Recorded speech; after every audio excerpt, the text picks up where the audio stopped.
Welcome to the Keiser Report. I'm Max Keiser. Time to reset this sucker. The global financial system is kaputski. Time to rebuild something better, something less corrupt, perhaps. In fact, this re-architecting of the global financial system is happening right now. As I speak these words, doesn't matter whether you like it or not, it is happening. Why the reset? Well, as former French Prime Minister Dominique de Villepin recently said, the U.S. has used its three phenomenal privileges to put the financial stability of the whole world at risk. Quote, like a truck full of dynamite heading right toward us, end quote. Wow, holy frickin' kaboom, Batman. If you want to protect ourselves from the U.S. economy, which, by the way, Dominique de Villepin did not say frickin' kaboom, Batman. If you want to protect ourselves from the economy, which has strapped on a collective suicide vest, we better have solid blast barriers in place. First up is the redistribution of risk. At the moment, the collapsing financial system is one in which risk was separated from reward, then bundled up and sold off to unsuspecting investors around the world. And one of the main pillars of pricing risk is the credit rating agency. As I've said right here on Keiser Report many times, it's time to re-architect this by starting our own true global credit rating agencies. Oh my God, Stacy Herbert, this is the beginning of the true insurrection. It's the post-kaboom period. Post-kaboom, as Dominique de Villepin would say. Well, Dominique de Villepin, of course, was the Prime Minister of France, and he famously said no to the Americans when we wanted to invade Iraq with everybody behind us. The French refused, and he was hated. Freedom fries were introduced. Zut alors! Well, he's now in Hong Kong, and he's the chairman of the Universal Credit Rating Group. And this is formed by Daegong Credit Rating Agency in China.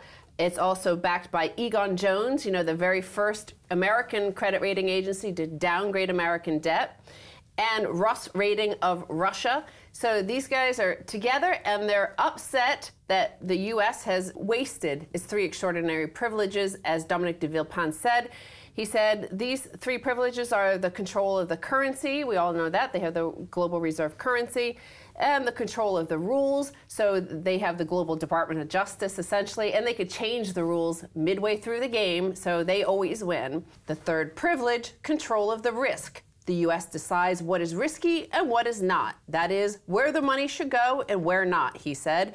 It's a way to redirect money by undervaluing risk in the West and overvaluing it in countries like China, India, Brazil, or Pakistan. And they could do this, he said, because of S&P, Fitch, and Moody's, where they overvalue U.S. debt and undervalue the rest of the world. Well, they're beginning to understand the nature of this collective scam, this racket, because it includes the accounting firms, the fund managers, the hedge funds, government, and of course the rating agencies, which we've said before are part of the corrupt part of this whole nightmare. And in the case of Moody's, you give them money and they'll give you an A rating. And typically they downgrade foreign debt in preference of U.S. debt. And this is how, for a lot, during these periods of extreme financial terrorism, the U.S. has had this extraordinary privilege of having money flow into its AAA debt. Only later do we find out that it was not AAA, it was CCC or worthless entirely. And this is what we've been saying. We've been advocating for this for years. I begged China to do this. I begged Russia to do this. So not only has Russia taken my advice and bought lots of gold, but now Russia is taking my advice and they're participating in this new global credit rating agency headed up by none other than Dominique de Villepin. Well, the important thing here is that he mentioned it was redirecting wealth, which is misallocating capital, of course. What happened over the course of the past decade or so is that with this collusion between the rating agencies, the banks, and the accounting firms, the audit firms, that they misallocated all of our global capital, so we have all of these unsustainable bubbles backed by a dilapidating economy. We don't have the economy because the capital is not flowing to places where it should be, and instead it's flowing to places like the U.S., where they're perhaps like one of these CDOs sold by Goldman Sachs, they're going to be suddenly downgraded to junk overnight. This is where the left wing gets it all wrong, because they talk about redistributing wealth. And yes. in a post-capitalist world that we live in, where wealth is no longer generated through jobs, through capital creation. Wealth is generated through redirecting of finances and refinancialization and securitization. Therefore, when you want to talk about redistribution, you must talk about redistribution of risk. Because the only thing that's in the global economy are quotients of risk. Some things are less riskier than others. And by reestablishing or establishing a new credit rating agency, then you'll see the redistribution of capital flowing along the channels of the securitized world in ways that correspond to a more cogent analysis of where the risk actually is in the global economy. Yeah, many people call it the socialization of risk and the privatization of reward. They get to keep all the reward and we get to have all the risk. Now, Dominique de Villepin actually addresses this issue. He says, credit has become the key for the central nervous system of the economy. Those who control credit control the economy. Those who control risk control the credit. And those who control information control the risk. That's why credit rating agencies, an American monopoly, have such enormous power. Well, let's put this into perspective. The global GDP is roughly $50 trillion. The global derivatives market or debt market or risk market is $700 trillion.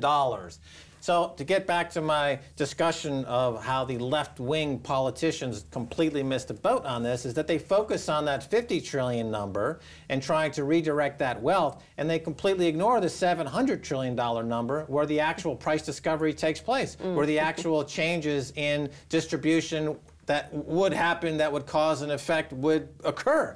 And this is, unfortunately, I've tried to get this message through to activists, to politicians, to all myriad constituents, trying to explain to them how this works, but they're completely resistant to this notion that somehow by redefining risk, you would change the fortunes of the 99%, the bottom 99%. I just don't understand why they're so resistant. Well, on one hand, we have this misallocation of capital, which we've discussed. And now, on the other hand, he points out that there's also been essentially outright theft using the credit rating agencies by mispricing the risk. So he says cheap credit led to a bubble in private, corporate, and public debt, the global debt disease, as he called it, that artificially created economic growth. The buyout fever hollowed out entire industries and left even the most efficient firms more fragile. And when the bubble blew up, the Fed flooded the market with even more liquidity. So the U.S. having access to this cheap credit because of these global credit rating agencies controlled by them, they were able to use cheap money to steal, essentially, the wealth of the rest of the world in productive capacity. Right. I mean, it's a question of collateral. And to put this into a way that hopefully the left side of the political aisle will understand is they assume that work and capital itself is worth collateral that you can put up and borrow against. But that's not true. As Steve Keen, who's been on the show many times, has pointed out, that credit is created spontaneously from nothing.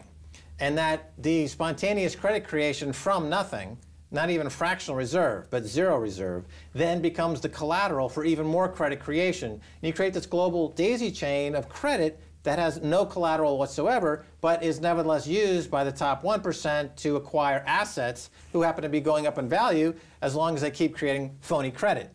And again, this is all tied to rating agencies being able to say, look, here's a steaming pile of dog poop, and we're going to give this a AAA rating. And then using that as collateral to go to the bank and borrow $20 million to buy a chateau, or to borrow $500 million to buy a company. If they're willing to say that this steaming pile of dog poo is a AAA rated security that I'm going to borrow against, then so be it. That's the new papacy in the post-capitalist world. The Vatican Pope of Goldman Sachs and JP Morgan says, I deem this crap to be AAA securitized collateral-worthy securities. Here we have Dominique de Villepin saying the same thing. He said the system as it exists cannot go on. We cannot wait for America to reform it. So as you said at the top of the show, we've got to reform it ourselves. And the good thing is that the new generation, the Generation X and Y, are ready for it. Why money will soon be extinct. Research from the Keiser Report finds that 65% of Generation Xers and Yers say they are ready for something new as opposed to sticking with the tried and true financial institutions and principles. This shift in perception means that individuals are reinventing the financial services typically provided by banks, venture capitalists, hedge funds, and angel investors, thereby creating new options through which consumers can save, spend, borrow, and manage their money. They talk about peer-to-peer lending. They talk about fractional ownership that you're seeing across the housing market, for example. But the most radical, they point out, is Bitcoin. Right, we covered Bitcoin first of any international news organization going back several years with John Matonis, a guest on the show. Bitcoin is really the new reserve currency of the world that will replace everything and be the building blocks upon which you can create a well-risk distributed global economy that is a meritocracy and has attributes like capitalism, but not the plutocracy coming in there and the kleptocracy and the kakistocracy undermining it with their central bank model of kleptomania. Well, in fact, you don't need a credit rating agency, a corruptible one, to monitor and rate any Bitcoin transactions, because the community, the global community, does it with triple book entry accounting. And they point out that one of the most radical examples of this shift in the young is the growing viability of the digital currency Bitcoin. The currency uses peer-to-peer technology to operate with no central authority or banks. Transaction management and the issuing of Bitcoins is carried out collectively by the network. Bitcoin is also entirely open source. Its design is public. Nobody owns or controls Bitcoin, and everyone can take part in it. So a decentralized world. Yeah, well, like Silk Road, which was like an online version of Walmart that used Bitcoin. The FBI, who's always looking to steal money, that's their primary function now, and the NSA as well. And they use invasive and spying technologies. That's their primary purpose, is to steal. It's nothing to do with security. No one is any more secure. In fact, that we're less secure as a result of this. But they saw that Silk Road had $100 million worth of Bitcoin. So they went in there and they tried to steal it. And the great thing is that the FBI and the NSA are incapable of cracking the protocol to steal that money. It shows finally that Bitcoin is bigger than any government, any central government, any NSA, and this is why people now, the Bitcoin price skyrocketed after the FBI did a mea culpa and said, we're too stupid to figure this thing out. Yes, but in this post-America world where, Dominic de Villepin is over there in Hong Kong getting ready for it, Baidu, which is the biggest internet company in China, which is the Google of China, they're now accepting Bitcoin. So you see that this post-US dollar command and control, top-down, central bank controlling system is kaput. Well, the Max Keiser rating agency has given Bitcoin a AAA rating. How about the Stacy Herbert rating agency? I give it a 4 chef hats. Oh my God, can't beat that. Ooh la la, as Dominic Villepin would say while he's dribbling over his camembert. All right, Stacy Herbert, thanks so much for being on the Keiser Report. Thank you, Max. Stay tuned for the second half, a whole lot more.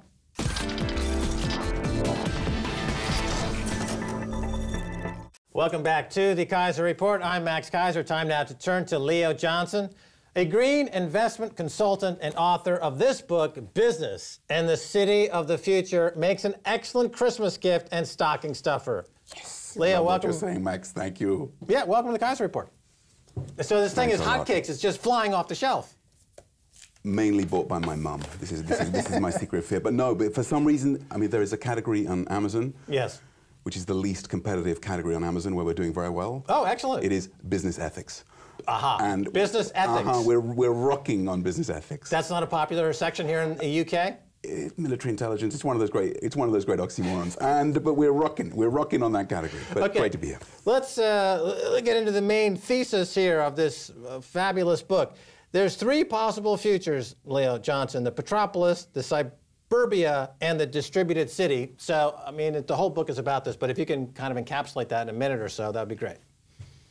So you're asking me to sum up my in a minute 260 pages of pure distilled thought into 1 minute. Let's start with the Petropolis. What is the Petropolis? The Petropolis is the city that Henry Ford built. And it rocked. It was great. It was the city of mass production that raised us out of artisanal poverty, lifted welfare across the globe. But over time, there's this quote from Will Rogers, Henry Ford, which he says, it'll take 100 years to tell whether you helped or hurt us, but you certainly didn't leave us in the same place. What we've seen is this same general purpose technology of the combustion engine, which changed people's lives, changed the cities we lived in, has started to come up with some problems.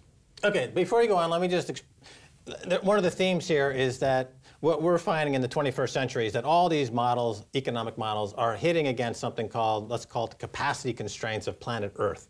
Planet Earth as an environment has a certain ability to sustain growth, as that's defined, and has different definitions. And so some economies are aware of this, some are not. You're trying to offer some way through the thicket of this immovable force hitting an immovable object, or unstoppable force. So let's move on to the next. It's actually worse than that, but it's better than that. There's a triple set of problems, not just the carrying capacity of Earth. Okay? Because as mass production has reached full deployment, what's happened is that the returns on capital to investors have gone down from about 6.3% in the 60s to about 1.2% now. So there's a decline in what the real sector is giving. That's the first real problem. But then there's three side effects that come off of that. The first is, of course, the carrying capacity of the planet, because there's a high carbon burden that spits out. It's fossil fuel driven. The second pathology is social, because as profits go down, what does business try to do? It tries to push profits back into the system by squeezing wages. So in-work poverty, out-of-work poverty, zero-hours contract, offshoring to China.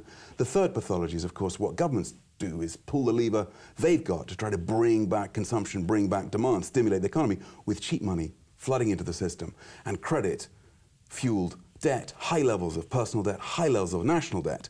And then into this imbalanced, unstable mix, you then have capital that says, well, hey, I'm getting 1.2, 1.3% returns. This doesn't work.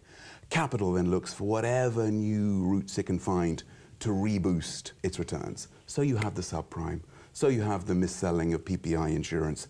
You have a series of bubbles, which then, of course, collapse. Okay, so you're characterizing the low returns of capital leading to malinvestment as the inevitable consequence of a certain end game for capital and return on capital, given these restraints, and you're not applying any kind of contribution of some outright malfeasance. In other words, some would argue that one of the reasons you have this problem in this current capitalist world is that the main antagonists have malevolence in their heart, and they're acting as bad characters. They're acting, not acting well here. You know, people take a great joy in beating up the bankers. Yes, I do. I take tremendous. The role of capital is to find returns. You know, that's its magic. It's to find returns. The real issue is not the financial sector, it's the real sector. It's about whether we've got what Schumpeter refers to as the general purpose technology in play that's going to usher in the next wave of growth or not. Well, Schumpeter also called, creative destruction was one of his great themes, and yet in the banking sector in the UK, I don't see any of these banks being destroyed that have fallen into hard times because they made bad investments. Okay, the big four banks, they partially nationalized or bought out or involved in all kinds of skullduggery. Why didn't the Schumpeterian concept of creative destruction play out? And you have new banks come along and let the bad actors, whose names we know well, why weren't they allowed under the capitalist system to die? We're in this extraordinary moment where you have a system that's both delegitimized and yet not weakened, that's still very much in place. But at the same time, what you're seeing is bubbling up below that. And by the way, the new always depends on a synergy with the old. You start getting rid of the old banking systems, there's going to be chaos. It's always about the synergy between these old systems and the new that's bubbling up with the capacity to usher in a great wave of growth. And let me say this.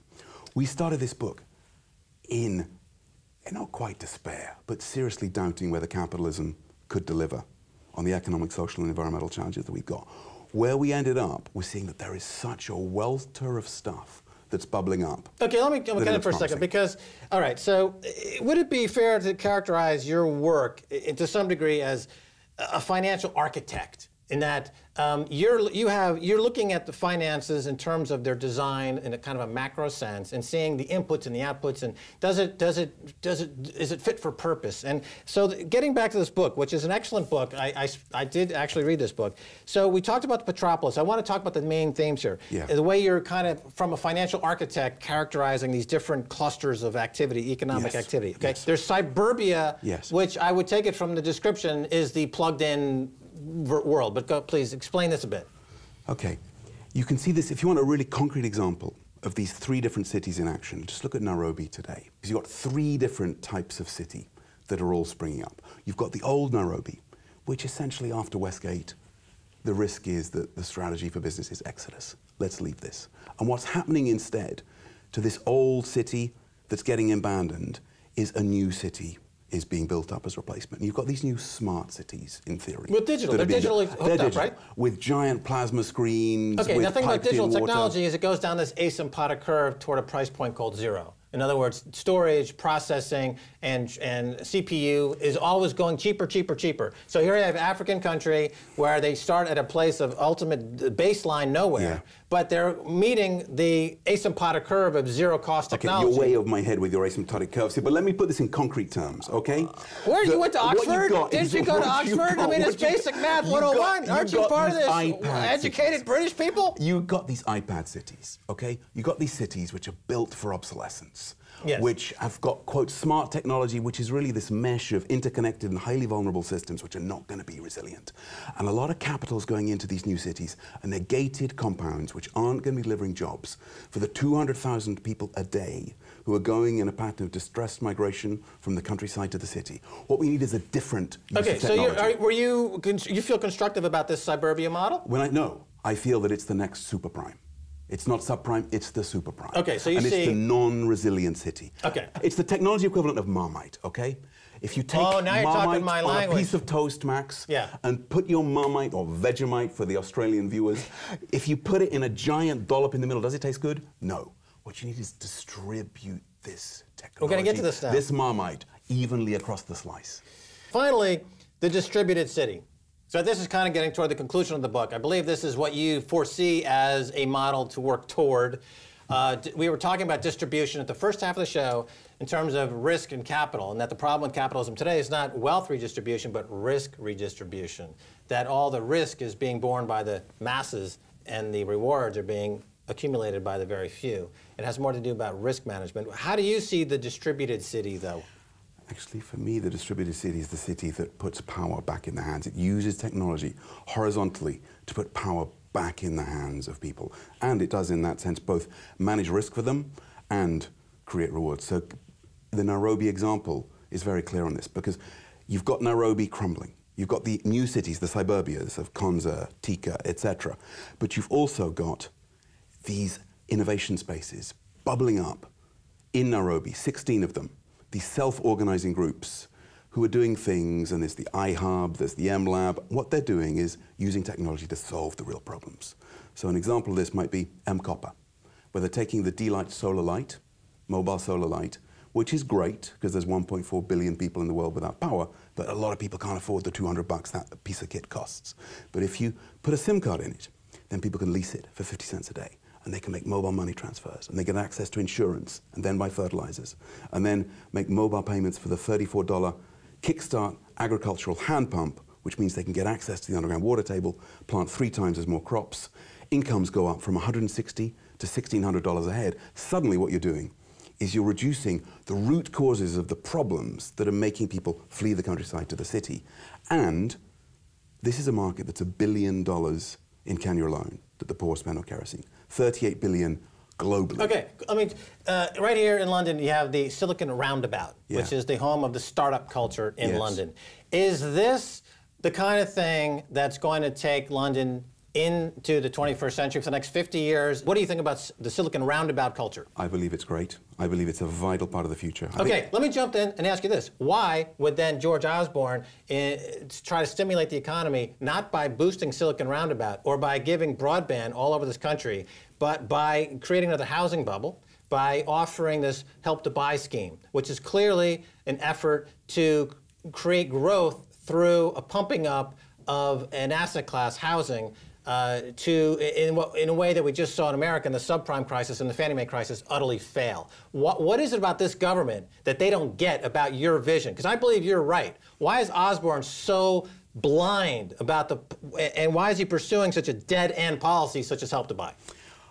On the British government, all of their policies one of the great joys in my life is I'm not in the British.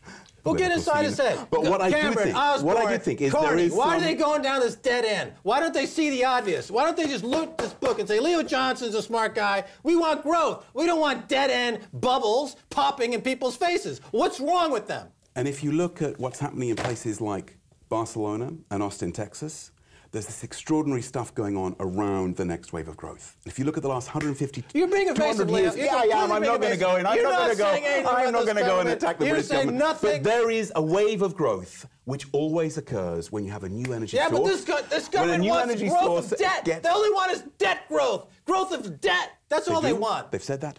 Yes, they have, by Help to Buy scheme, by giving Mark Carney the guidance to create quantitative easing and interest rates down to zero. Zero interest rates creates mountains and mountains of debt, and that's why not, instead of this train line up north, forget trains. Trains are from 200 years ago. Why not just broadband?